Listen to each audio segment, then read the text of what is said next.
Alors, je dois dire que c'est une véritable joie d'être avec vous ce matin dans la communauté.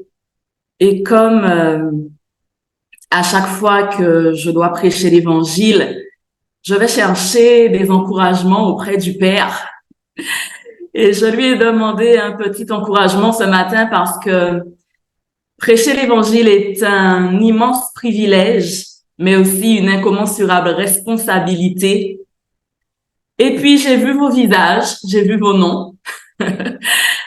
Et il a répondu comme ça. Et j'ai été encouragée en vous voyant ce matin. Alors, est-ce que le son est correct? Est-ce que vous m'entendez bien? On est bon? On peut commencer. Alors, ceux qui le souhaitent peuvent bien évidemment mettre leur caméra. Ce sera un peu plus interactif en vous voyant. C'est sans obligation, mais c'est grandement apprécié. Voilà. Donc, eh bien, bonjour tout le monde, voilà. Bonjour. Voilà. Donc maintenant, je vais vous demander, s'il vous plaît, de fermer les micros et de ne les ouvrir qu'à ma sollicitation pour interagir. Merci. D'accord. Donc ce matin, je vais vous proposer, nous proposer de démarrer avec une phrase seuil. C'est une phrase simple, une phrase très simple, voire même extrêmement simple, 2 mots. Je suis. Alors, peut-être me voyez-vous venir avec mes gros sabots. Nous prenons le départ depuis le livre de l'Exode, Exode 3,14 plus précisément. Et nous sommes donc dans le livre de l'Exode quand Moïse demande à Dieu qui il est. Et celui-ci répond à Moïse par une affirmation qui a fait couler beaucoup d'encre. Je suis celui qui suis. Et il ajoute, il dit à Moïse de répondre au peuple, celui qui s'appelle Je suis m'a envoyé devant vous. Alors, en préparant ce message, je me suis vraiment immergée dans un cantique aussi magnifique que véridique. Ce cantique-là, c'est le grand je suis. Et je vais vous livrer brut un échantillon de paroles de ce cantique. Et ce sera ma prière ce matin en guise de prélude à cette prédication.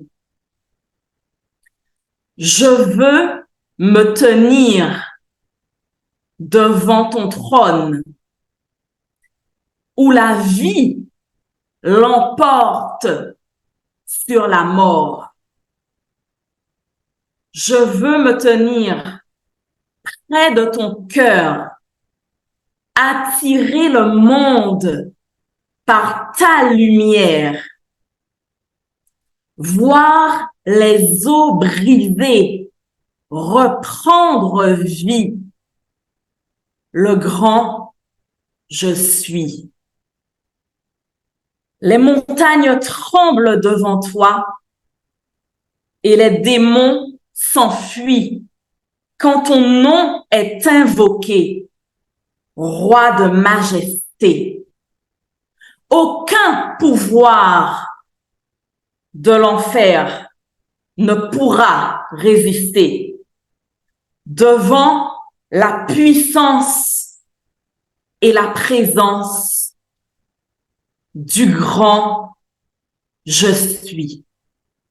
Puissent ces paroles être le partage de chacun d'entre nous qui ce matin sommes à l'écoute de ce message. Donc, je le disais en titre, en prélude plutôt, 2 mots. Je suis. Des litres et des litres d'encre ont coulé sur ces 2 mots. Et c'est de l'essence même de ces 2 mots. Et donc, je l'espère, du cœur du grand je suis que va découler ce message ce matin. Ce grand je suis, l'Éternel l'a présenté et s'est présenté en tant que tel dans l'Exode. Le Christ, venu en chair, va le définir.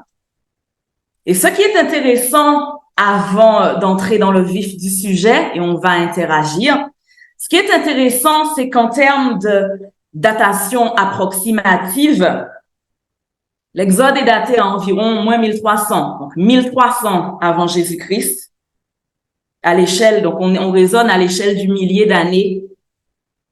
Et pour ce qui est des évangiles, où le Christ va définir ce grand je suis, eh bien, la première datation écrite des paroles de Jésus est estimée à environ l'an 50.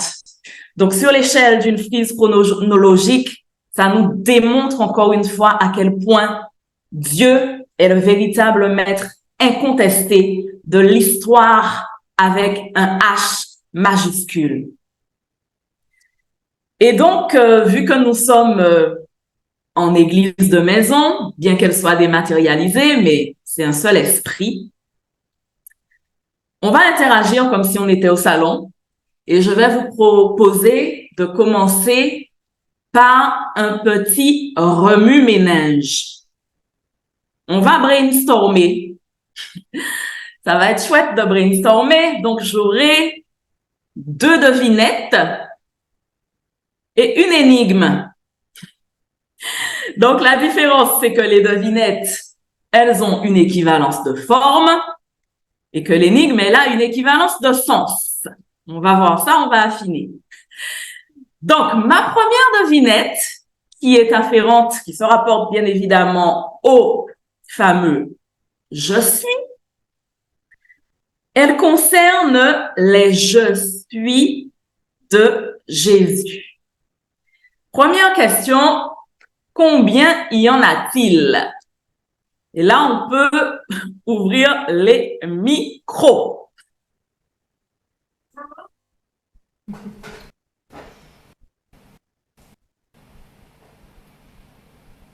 Si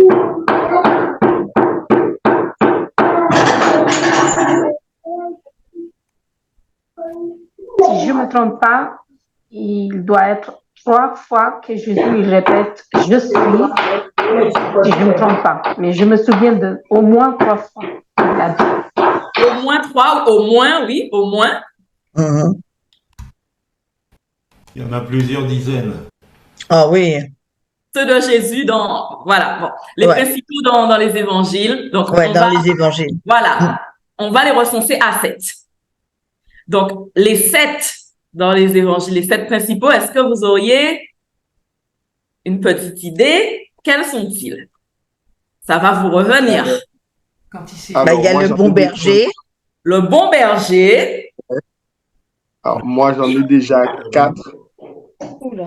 Donc, le chemin, la vérité et la vie. Le chemin, la vérité et la vie. Le vrai cep. Le vrai cep. La porte des brebis, c'est ça, Pasteur Claudie? Oui, tout à fait. Dans le jardin de Gethsémane, je suis. Oui. Je suis le sel de la terre. Je suis. Je suis le sel de la terre. Je suis la lumière du monde. Oui. Ah non, ça je suis pas d'accord. Si. Ah, il n'est pas d'accord, pardon. Ah non, vous êtes le sel de la terre. Ah, La pardon. lumière du monde. Lumière du monde. Avant qu'Abraham fût, je suis. Bon, on se débrouille pas mal, hein? Alors, je suis les 7 principaux. Le pain de vie. Ah. La lumière du monde. La porte. Donc, il y en a des dizaines. Oui, il y en a beaucoup. Le bon berger. La résurrection et la vie. Ah oui, je suis la résurrection et la vie. Ouais. Le chemin, la vérité et la vie. Je les mets en un seul, mais effectivement, si on les décortique, comme dit Pasteur Claudie, on monte à la dizaine.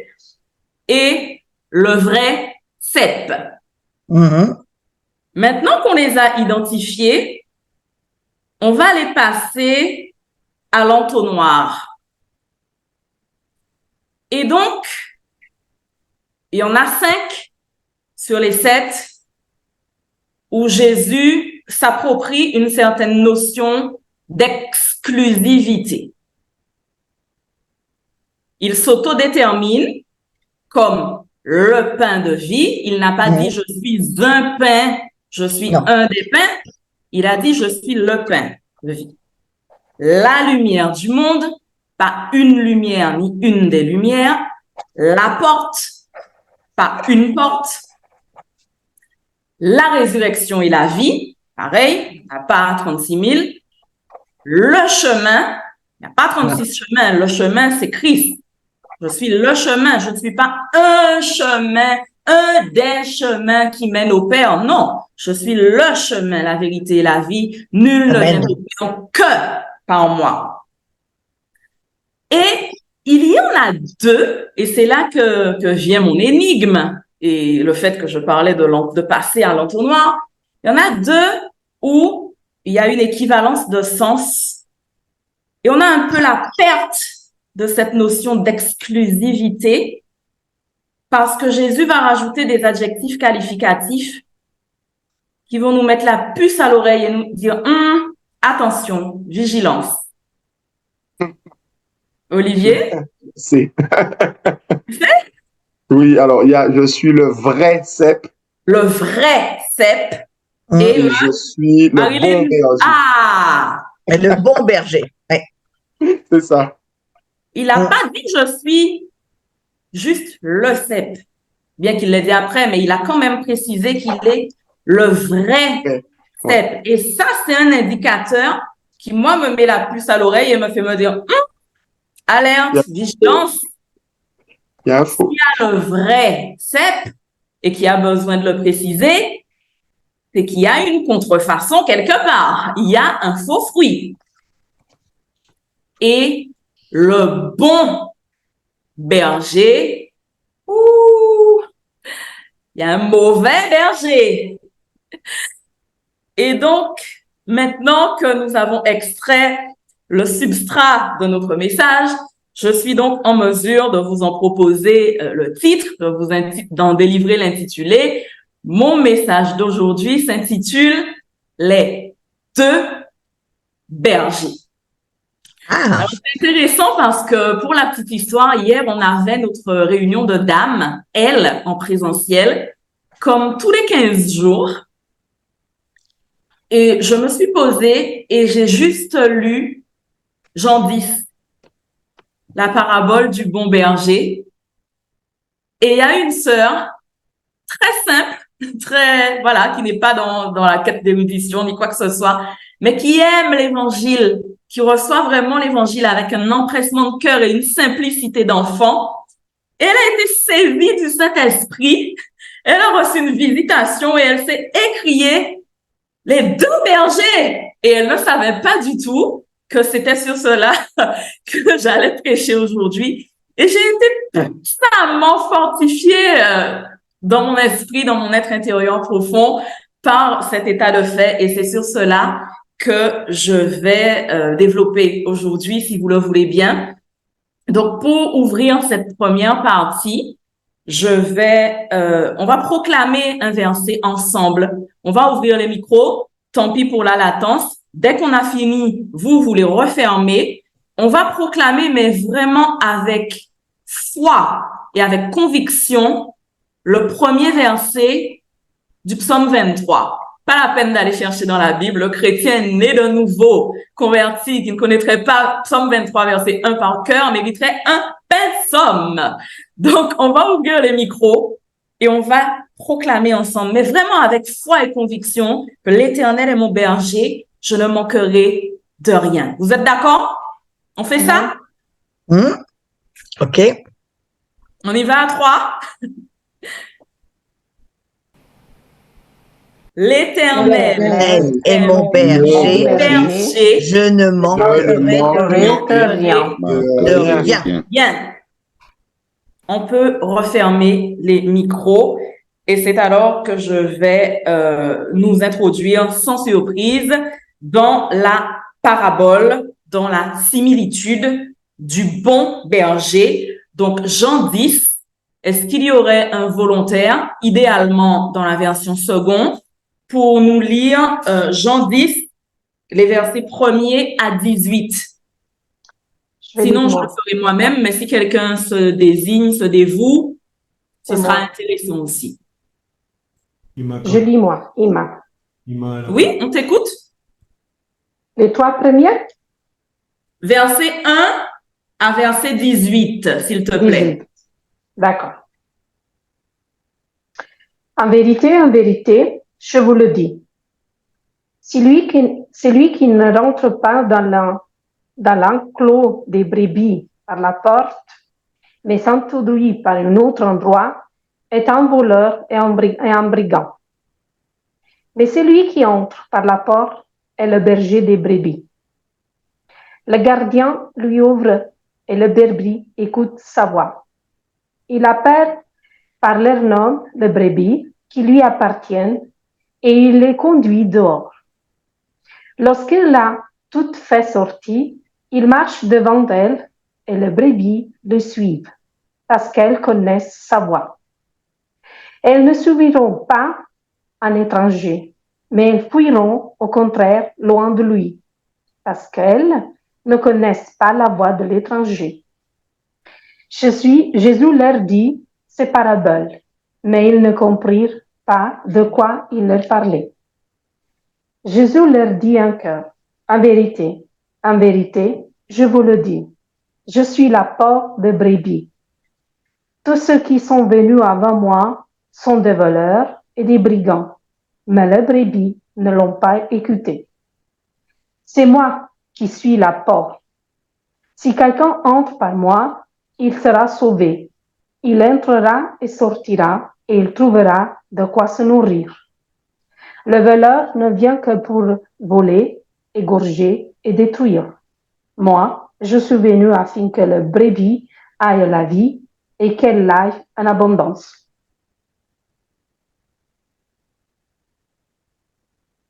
Amen. Continue. Jusqu'au 18. Oui. Je suis le bon berger. Le bon berger donne sa vie pour ses brebis. Le simple salarié, quant à lui, n'est pas le berger et les brebis ne lui appartiennent pas. Lorsqu'il voit venir le loup, il abandonne les brebis et prend la fuite. Alors le loup s'empare et les disperse. Le simple salarié s'enfuit car il travaille pour de l'argent et ne se soucie pas des brebis. Moi, je suis le bon berger. Je connais mes brebis et elles me connaissent. Tout comme le Père me connaît et comme je connais le Père.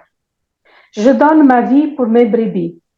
J'ai encore d'autres brebis qui ne sont pas de cet enclos. C'est-là aussi. Il faut que je l'amène. Elles écouteront ma voix et il y aura un seul troupeau, un seul berger. Le Père m'aime parce que je donne ma vie pour le reprendre ensuite. Personne ne me l'enlève, mais je le donne de moi-même. J'ai le pouvoir de le donner et j'ai le pouvoir de le reprendre. Tel est l'ordre que j'ai reçu de mon Père.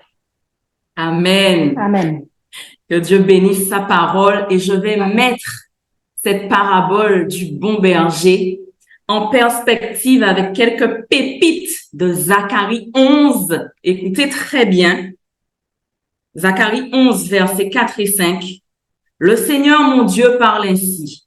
Deviens le berger des moutons destinés à l'abattoir. Ceux qui les achètent les égorgent sans se croire coupables. Et ceux qui les vendent s'exclament. Bénissons le Seigneur, nous voilà riches. Leurs propres bergers n'en ont même pas pitié. Verset 7a. Je devins donc le berger du troupeau que les trafiquants destinaient à l'abattoir. Verset 11b à 13. Les trafiquants de moutons qui m'observaient comprirent que le Seigneur parlait à travers mes actions. Je leur déclarai, si vous le jugez bon, donnez-moi mon salaire. Sinon, tant pis. Ils comptèrent alors 30 pièces d'argent qu'ils me donnèrent comme salaire. Le Seigneur me dit, ils estiment que je ne vaux pas plus que cela. Porte cette somme grandiose au fondeur. Je pris donc les 30 pièces d'argent et je les portai au fondeur dans la maison du Seigneur. Versets 15 et suivants, le Seigneur me dit encore, joue maintenant le rôle d'un berger insensé. En effet, je vais envoyer dans le pays un nouveau berger. Il ne s'occupera pas des moutons qui risquent d'être abattus. Il ne cherchera pas les égarés. Il ne soignera pas les blessés et il ne nourrira pas ceux qui sont encore bien portants. Au lieu de cela, il mangera la viande des moutons les plus gras et il leur brisera les sabots. Qu'est-ce que j'ai aimé mettre ces deux parties de la Bible en perspective? Parce que c'est tellement puissamment prophétique. Il y a quelque chose qui m'a interpellée. Le Seigneur me dit, ils estiment que je ne vaux pas plus que cela. Ça veut dire que c'est dérisoire, 30 pièces. Et en même temps, le Seigneur dit quoi? Porte cette somme grandiose au fondeur. Ça fait réfléchir, hein, les apparentes contradictions de Dieu.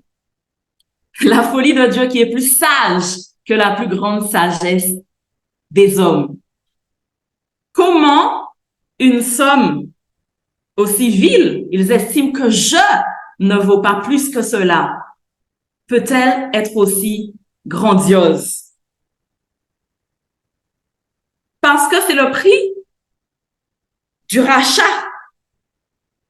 La dérision de Dieu, elle a du sens. C'est le prix du bon berger qui donne sa vie pour ses brebis. Les 30 deniers de Judas. Judas l'Iscariote qui est tristement et lamentablement entré dans l'histoire pour avoir livré Jésus de Nazareth contre monnaie sonnante et trébuchante. 30 pièces d'argent étant le prix de la trahison, selon l'évangile de Matthieu 26-15. Le bon berger donne sa vie pour ses brebis. Et ce qui est intéressant encore, moi j'aime bien regarder la date parce qu'elle me parle, les dates, elle me parle de la puissance de Dieu. Le prophète Zacharie, il parle quand? Il écrit quand? Il parle sous le règne de Darius Ier. Donc, s'il parle sous Darius Ier, ça veut dire qu'on est environ en 520 avant que Jésus-Christ ne vienne sur la terre. En 520, le prophète prophétise cette somme dérisoire et grandiose à la fois. Et la crucifixion, elle est datée en l'an 33. C'est quelque chose de formidable. Et j'aimerais vous interpeller sur quelque chose de tout aussi formidable. C'est dans le psaume 22. Le psaume 22, c'est un psaume que tout le monde reconnaît comme psaume prophétique. Le psaume 22, il parle de la crucifixion dans les détails. Hein. Ils ont percé mes mains et mes pieds. Je pourrais compter tous mes os. Ils se partagent mes vêtements, ils tirent au sort ma tunique, etc. Vous lirez le psaume, mais en fait, dans la version second, il est titré « Souffrance et gloire du Messie ». Donc, le roi David écrit à l'échelle de plusieurs siècles, on est à l'échelle même du millier d'années avant la venue de Jésus-Christ. Mais il n'y a pas quelque chose qui vous interpelle avec ils ont percé mes mains et mes pieds, je pourrais compter tous mes os. Pas quelque chose qui vous interpelle par rapport au fait que ça se trouve dans les psaumes? Non? C'est une mise à mort qui n'existait pas à l'époque. Ah! Merci, pasteur Claudie. La prophétie écrite dans le psaume 22 et qui détaille par l'exemple une crucifixion de manière explicite avec le pincement des mains, le pincement des pieds, le démembrement des os, la déshydratation, etc. Il faut savoir que, comme le disait pasteur Claudie, la crucifixion était un moyen d'exécution complètement inconnu en Palestine avant l'arrivée des Romains. Et ça, c'est quelque chose de spectaculaire, parce que si on fait un petit peu d'histoire, la crucifixion, elle va être amenée comme moyen d'exécution avec l'implication de Rome dans les affaires de Judée, pas avant. Pas avant. Et l'intégration politique du pays d'Israël à l'Empire de Rome ne se fait qu'avec l'entrée du général Pompée, qui va avoir lieu bien après. Pompée va mener campagne au Proche-Orient et il conquiert Jérusalem en 63 avant Jésus-Christ. Et comment un millier d'années avant, on a prophétisé ce moyen d'exécution qui, comme le disait pasteur Claudie, n'existait pas. Ça ne faisait pas partie des pratiques. J'aime la parole de Dieu et je pense qu'on a de sérieuses raisons d'incliner notre intellect devant la sagesse et l'intelligence du grand créateur de l'univers, vraiment. Et il y a quelque chose aussi que j'ai constaté en préparant ce message, c'est que le psaume 22 parle du crucifié. Le psaume 23 parle du bon berger, donc celui qui donne sa vie pour les brebis. Et le psaume 24 parle du roi entré en gloire, Seigneur de l'univers, roi de splendeur. Mais waouh!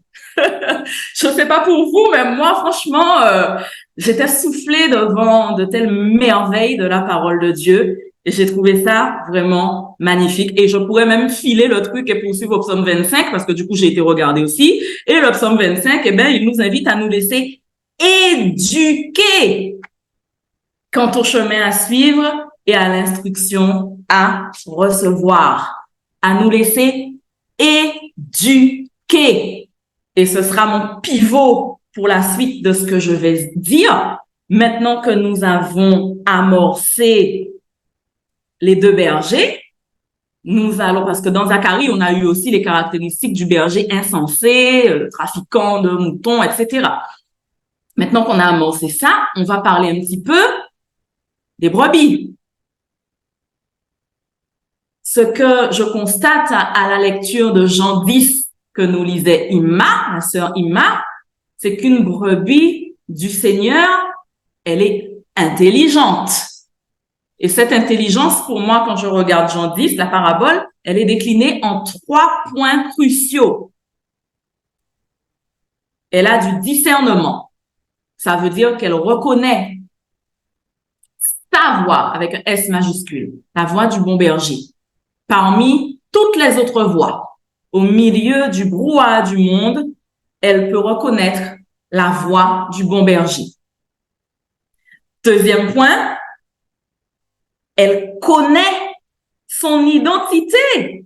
Une brebis du Seigneur n'est pas n'importe qui. Et comprendre cela, ça confère une richesse intérieure incommensurable. Elle connaît son nom. On fait pas n'importe quoi avec quelqu'un qui connaît son nom. Si elle est dans la rue, moi je me retrouve pas, je connais mon nom. Elle connaît son nom. Elle se fait appeler. Elle se fait appeler. par son nom. Par qui? Par le bon berger lui-même. Et pour les dames qui sont inscrites dans le canal prophétique L, je vous exhorte, je vous conseille, je vous préconise d'écouter et de réécouter les capsules 3 et 4 sur le Père, où Pasteur Corinne parle de l'adoption plénière et de l'octroi du nom.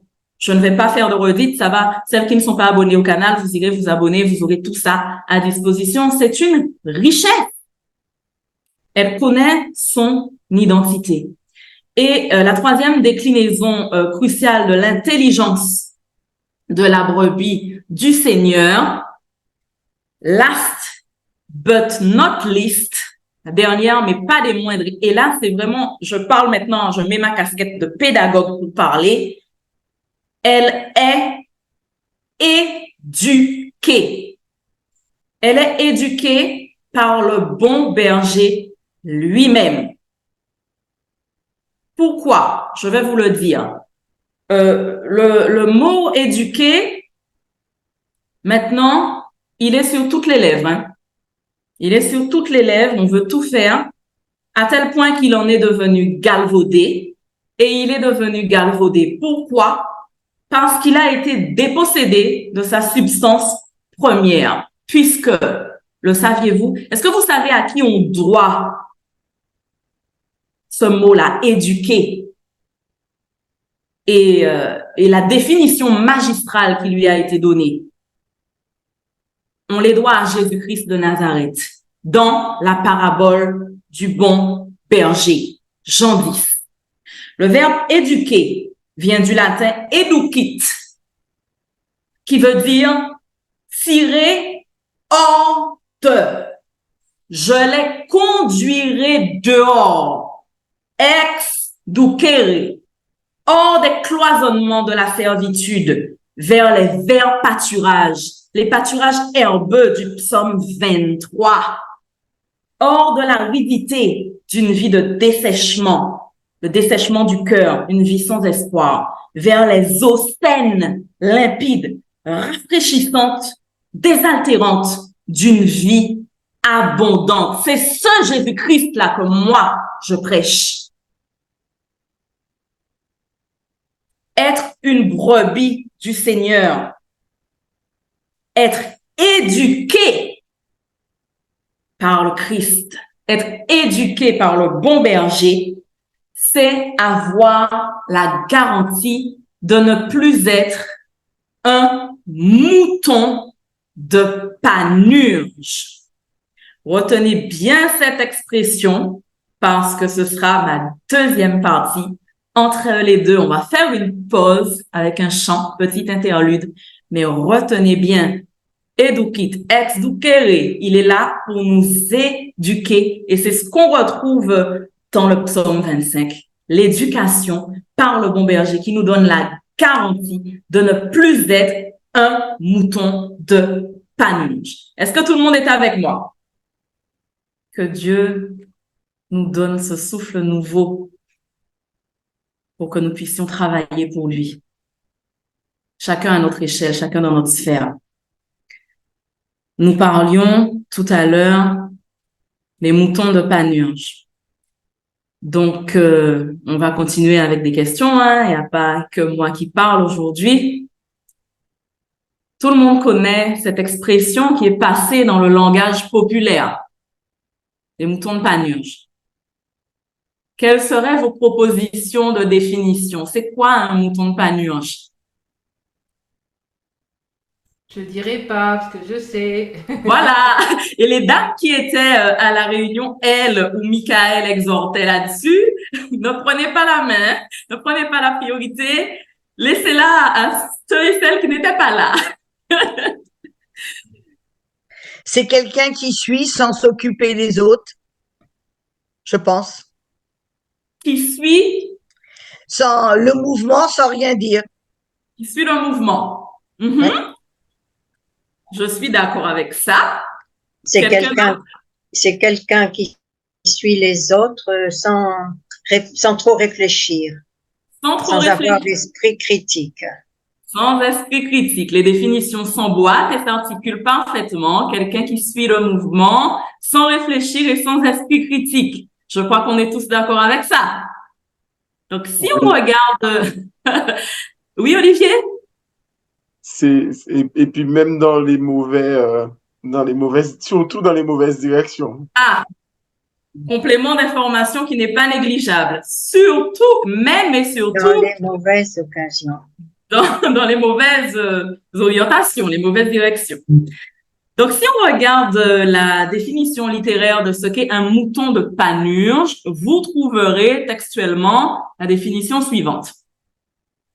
Suiveur, personne qui imite sans se poser de questions, qui suit instinctivement ce que fait le plus grand nombre et se fond dans un mouvement collectif sans exercer son esprit critique, ni seulement faire preuve de l'intelligence qu'on peut espérer d'un être humain.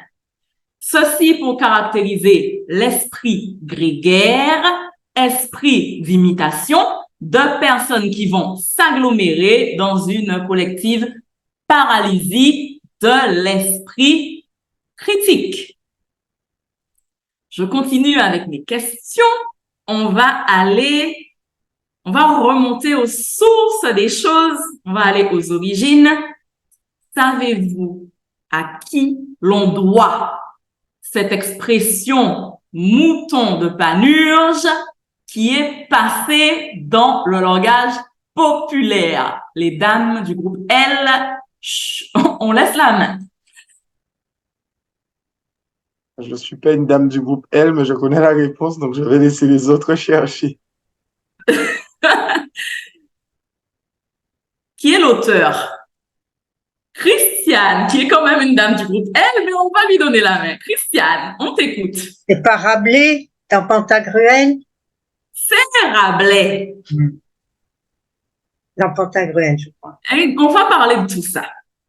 Et vous allez comprendre pourquoi je parle de Rabelais alors que je suis en train de prêcher. Cette expression mouton de Panurge, on la doit à François Rabelais. Alors tout le monde sait, ne serait-ce que vaguement, que François Rabelais c'était un écrivain et que justement, comme le disait Christiane, Pantagruel, Gargantua, tout ça, Rabelais. Bon, on a situé Rabelais. Rabelais, c'était un écrivain français. Fin 15e, jusqu'à seconde moitié du 16e. En 1553, plus précisément, il est décédé. Pourquoi je parle de la période historique? Certainement pas pour qu'on puisse se farcir le ciboulot avec des dates qui servent à rien et se noyer sous les références. Pas du tout. Je parle de la période historique parce que justement, elle va jeter un éclairage sur certains éléments de contexte. J'ai dit fin 15e, seconde moitié 16e. Il y a un élément marquant qui va chevaucher de plein fouet l'époque de vie de François Rabelais. Quel est-il, cet événement?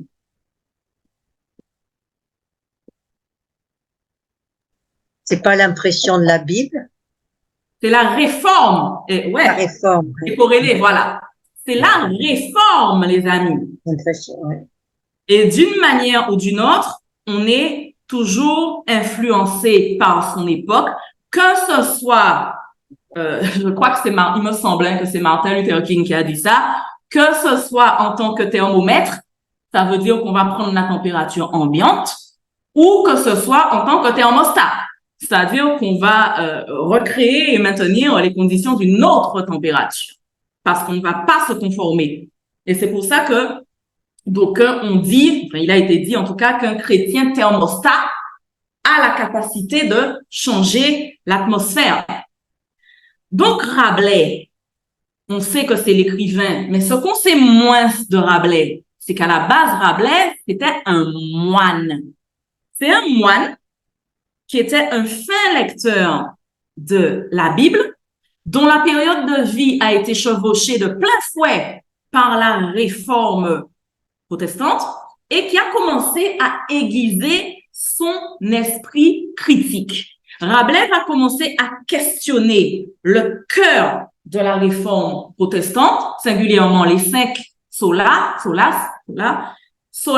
scriptura, l'écriture seule, sola fide, la foi seule, sola gratia, la grâce seule, solus Christus, Christ seul, et l'expression tant aimée de notre frère Jean-Pierre, soli Deo gloria, à Dieu seul la gloire.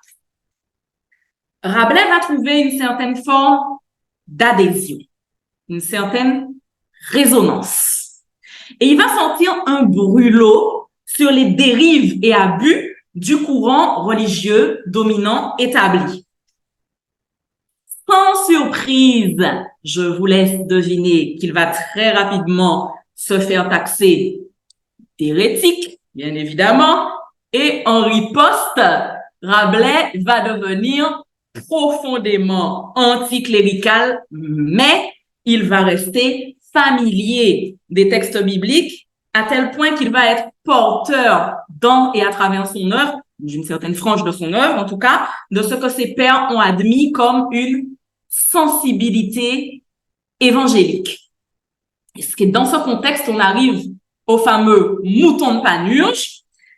Il va publier en dernière édition en 1552, donc soit 1 an avant sa mort, le quart-livre où il raconte l'histoire des moutons de Panurge. Je vais vous la raconter, cette histoire, comme vous vous en doutez, et vous n'allez pas tarder à constater qu'elle est directement inspirée de Jean X et de Zacharie 11. En toute humilité, je ne me permettrai jamais de prétendre intellectuellement pouvoir paraphraser le grand François Rabelais, mais si je pouvais m'autoriser à retitrer l'histoire des moutons de Panurge, j'aurais pu l'appeler le berger et le mercenaire. Donc, je vous raconte cette histoire et vous allez comprendre certaines choses. L'histoire des moutons de Panurge, en fait, il y a un navire qui prend le départ d'un port pour prendre la mer. Et sur ce navire, il y a un riche commerçant qui s'appelle Dindonneau, qui a un troupeau de moutons. Mais les moutons de Dindonneau, ce ne sont pas n'importe quels moutons. Ce sont des moutons de la race dite chrysomalos ou laine d'or. On les appelle béliers à la toison d'or. Et ils valent une fortune. Dindonneau voyage avec ses bergers qui sont aux bons soins de ces moutons qui valent mine d'or. Ça vaut son pesant. Sur ce navire voyage également le dénommé Panurge. Une violente altercation va éclater entre Panurge et Dindonneau, ce dernier s'étant moqué de l'accoutrement de Panurge qui n'aurait pas les codes. Donc, ils vont se disputer, ça va mal se passer. Panurge, rancunier, revanchard, rusé, malin, va réfléchir à une stratégie pour winner Dindonneau. Et donc, Panurge va faire semblant de se rabibocher, de se réconcilier avec Dindonneau jusqu'à pouvoir à nouveau pénétrer dans ses cercles, entrer dans sa sphère d'intimité. Une fois que ce sera fait, Panurge va identifier le mouton qui a le plus fort potentiel. Panurge va se faire passer pour un berger et il va demander à Dindonneau de lui acheter ce mouton. Dindonneau, par sentimentalisme peut-être, va manquer cruellement de discernement et il va vendre ce mouton à Panurge, qui en réalité n'est pas le berger, mais un mercenaire, un trafiquant. Donc, il achète à prix coûtant, à prix d'or, ce mouton, qui donc est séparé de ses vrais bergers, qui s'en occupaient très bien et qui passe entre les mains de Panurge. Et là, aux yeux du troupeau, Panurge va exhiber le mouton qui est désormais le mouton de Panurge. Il va prendre ce mouton, il va le jeter à la mer et tous les autres moutons de Dindonneau vont suivre le mouton de Panurge. Ils vont se jeter à la mer et commencer à se noyer. Les vrais bergers, qu'est-ce qu'ils vont faire? Le vrai berger donne sa vie pour ses brebis. Ils vont risquer leur vie et d'ailleurs, eux, ils vont la perdre parce qu'ils sont pas le sauveur. Ils vont tous se jeter à la mer pour essayer, désespérément malheureusement, de récupérer de sauver les moutons, mais ils ne sont pas le sauveur. Il y en a qu'un qui a pu faire ça. Donc, ils vont perdre leur vie. Ceux-là ne seront pas en capacité de la reprendre après. Et Dindonneau, dont la ouïe a été grande, au final, c'est lui aussi jeté à la mer. Voilà la véritable histoire des moutons de Panurge, directement inspirée du bon berger et des mercenaires. Et il y a plein d'enseignements à tirer de cela. Ne pas être un mouton de Panurge, c'est une question de vie ou de mort spirituelle. Les chrétiens qui aiment bien suivre la masse et être dans toutes les mouvances du monde, arrêtez ça. Faire attention aux mercenaires, parce que c'est vrai qu'on aime bien, nous, évangéliques, citer le voleur ne vient que pour voler, égorger, détruire, en croyant que c'est le diable. Mais bien sûr que c'est l'esprit du diable qui anime, mais quand on regarde, c'est dans la parabole du bon berger, donc c'est tout ce qui est faux berger aussi, fausses personnes qui vont vouloir pastorer nos âmes d'une manière ou d'une autre. Donc attention aux mercenaires. Autre leçon encore qu'on peut tirer de ça, c'est le plus vaillant des moutons qui a été acheté. Donc, de quoi tirer enseignement aussi sur le fait que les leaders, nous serons toujours en première cible de l'ennemi. Ne pas se décourager et en même temps rester vigilant. Et enfin, alors ça peut ne pas faire plaisir, mais on va le dire quand même, il est parfois possible de se laisser acheter.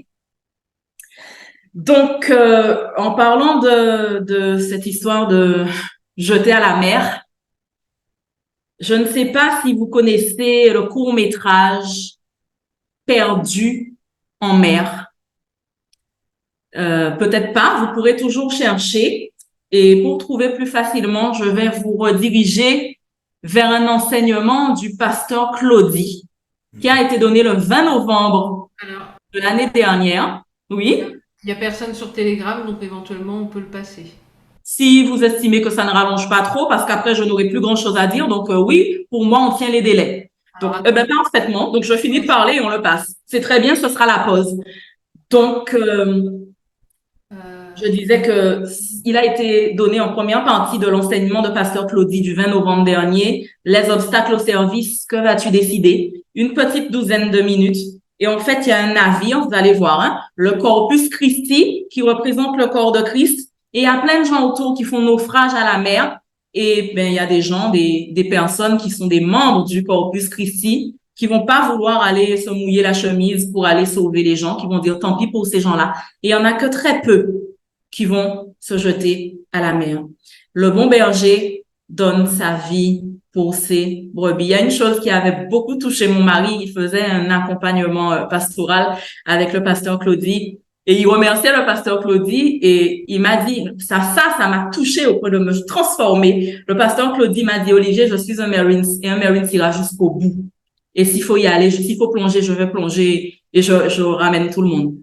Donc vraiment, je vais vous laisser cette clôture de partie avec cette question. Jusqu'où je suis prêt à aller? De quoi réfléchir, hein? Dans la vallée des décisions, quelles décisions allons-nous prendre pour récupérer les brebis qui se noient, qui font naufrage sur la terrible mer du péché? L'Église de Jésus-Christ n'est pas un bateau de plaisance, mais un navire de sauvetage. Avant que je ne commence à prêcher, nos pasteurs ont chanté que tout est racheté, prophétise et chante. Nous entendons le vent souffler. Nous, enfants de Dieu, bien évidemment, nous le comprenons comme le vent de son esprit. Mais il y a un vent aussi qui est en train de souffler sur le monde. Et c'est pas un bon vent.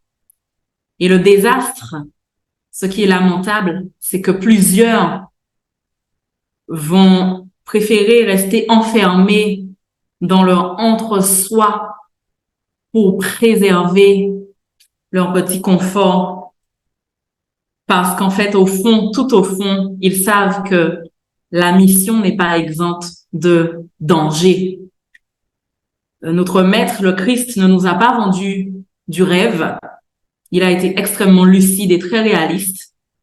Écoutez, je vous envoie comme des brebis au milieu des loups.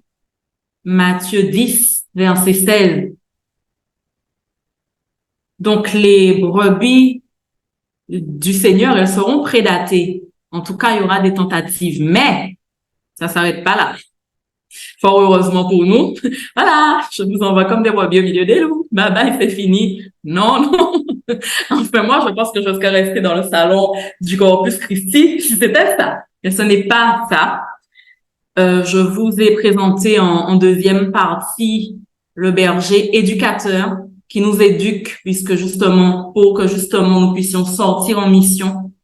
Et dans cette troisième et dernière partie, il me semble prépondérant de vous parler du berger protecteur.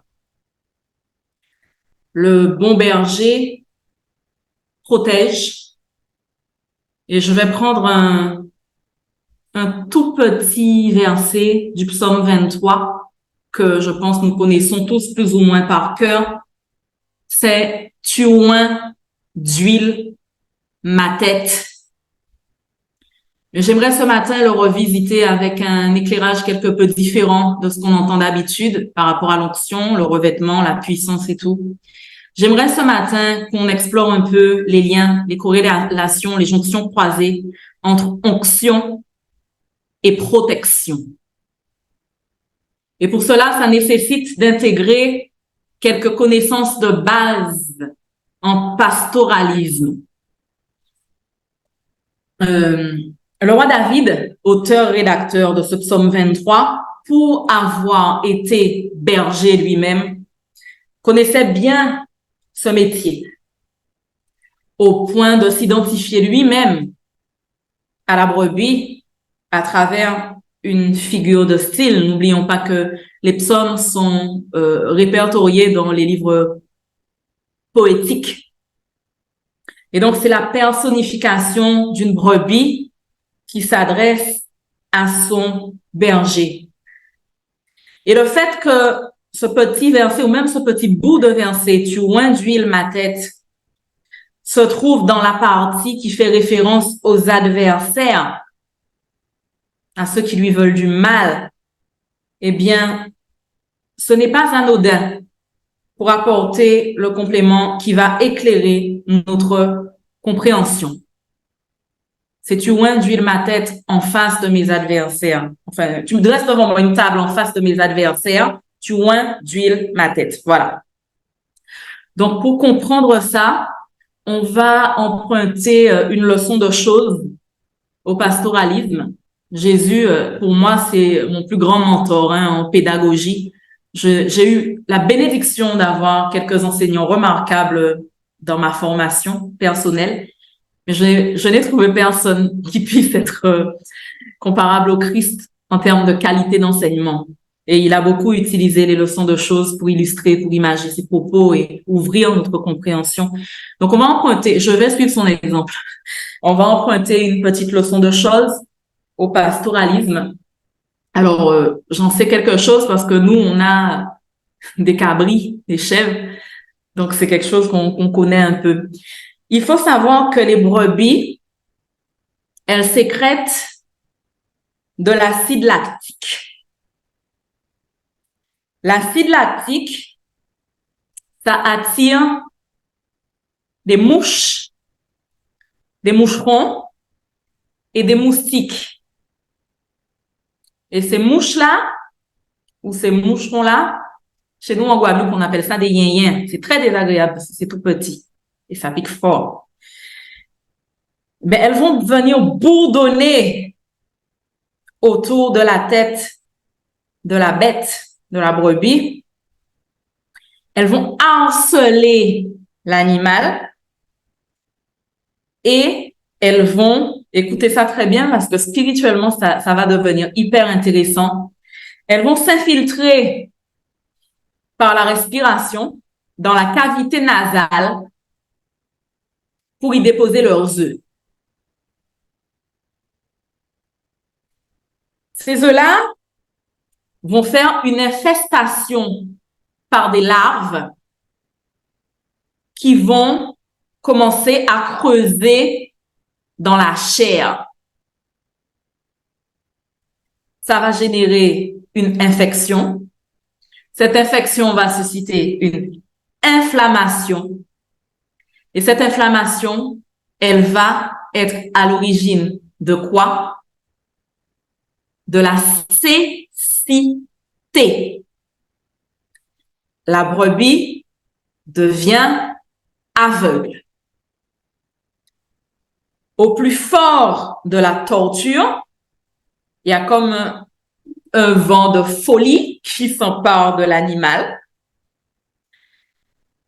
pouvant entraîner la mort, parce que la bête va aller jusqu'à se frapper la tête dans une quête désespérée de se procurer quelque soulagement. Elle va se frapper la tête jusqu'au trépas. Et bien, à la clé de tout ça, ça va générer la mort.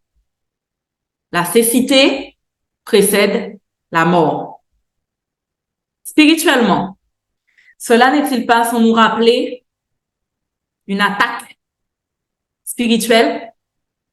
D'ailleurs, je ne l'ai pas noté en préparant le message, mais Seigneur des mouches, on sait c'est qui, hein? Celui dont le nom signifie Seigneur des mouches, c'est Baal-Zéboub, rendu par Belzébuth, on sait qui c'est. Creuser dans la chair, n'est-ce pas le mode opératoire des puissances des ténèbres, des esprits impurs, des forces démoniaques? Je vais vous donner leur galerie. C'est Galates 5, versets 19 à 21. Or, les œuvres de la chair sont manifestes. Ce sont l'impudicité, l'impureté, la dissolution, l'idolâtrie, la magie, quelle que soit sa couleur, en passant, blanche, noire, rouge, la magie. Dieu a dit non. Les inimitiés, les querelles, les jalousies, les animosités, les disputes, les divisions, les sectes, l'envie, l'ivrognerie, les excès de table et les choses semblables. Et le remède à cela, c'est tu oins d'huile ma tête. Pourquoi? L'usage de l'huile, qui, nous l'aurons compris, représente l'onction, la présence du Saint-Esprit. L'usage de l'huile constitue un répulsif pour les nuisibles. C'est donc la protection spirituelle de la brebis qui se place sous la garde de l'Éternel, sous la garde du bon berger. L'usage de l'huile, donc une fois que la brebis est ointe, les mouches ne peuvent plus venir là parce que l'huile est répulsive, elles viennent plus, elles passent à autre chose. Si elle n'est pas ointe, elle se fera attaquer. L'usage de l'huile pour la brebis qui a déjà été attaquée est un usage apaisant et aseptisant pour les plaies. Et ça, c'est la bonne nouvelle, c'est que même si la brebis avait déjà été attaquée, dès lors qu'elle courait voir son berger pour lui montrer l'attaque, si le berger pouvait loignait, eh bien, cela allait panser et cicatriser les plaies de cette brebis. Et moi, j'y vois en tout cas l'image de la délivrance et du passage de la désolation à la restauration. Pour que ce traitement, et ce seront à peu près mes dernières paroles, pour que ce traitement qui est une question de vie ou de mort, physique ou spirituelle, puisse être correctement administré, il y avait une posture obligatoire. La brebis devait baisser la tête en face du berger. Je pense que vous aurez tous compris et ce seront mes dernières paroles pour cette fois. Et je nous inviterai maintenant, mais aussi dans notre vie spirituelle, à toujours penser à courber et à incliner le front devant le bon berger dans une attitude d'humilité. Et c'est sur cette disposition que je nous invite à conclure et je vais prier pour nous tous en tant que communauté sur la base du psaume 23 en nous l'appropriant. Priant, l'Éternel berger de son peuple. L'Éternel est notre berger. Nous ne manquerons de rien. Il nous fait reposer dans de verts pâturages. Il nous dirige près des eaux paisibles. Il restaure nos âmes. Il nous conduit dans les sentiers de la justice à cause de son nom. Quand nous marchons dans la vallée de l'ombre de la mort, nous ne craignons aucun mal. Car tu es avec nous. Ta houlette et ton bâton nous rassurent. Tu dresses devant nous une table en face de nos adversaires. Nous courbons le front. Tu oins d'huile nos têtes et notre coupe déborde.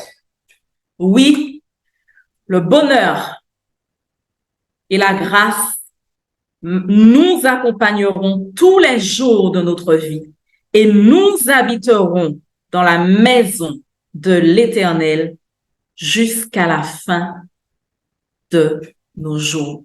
Que Dieu bénisse sa parole.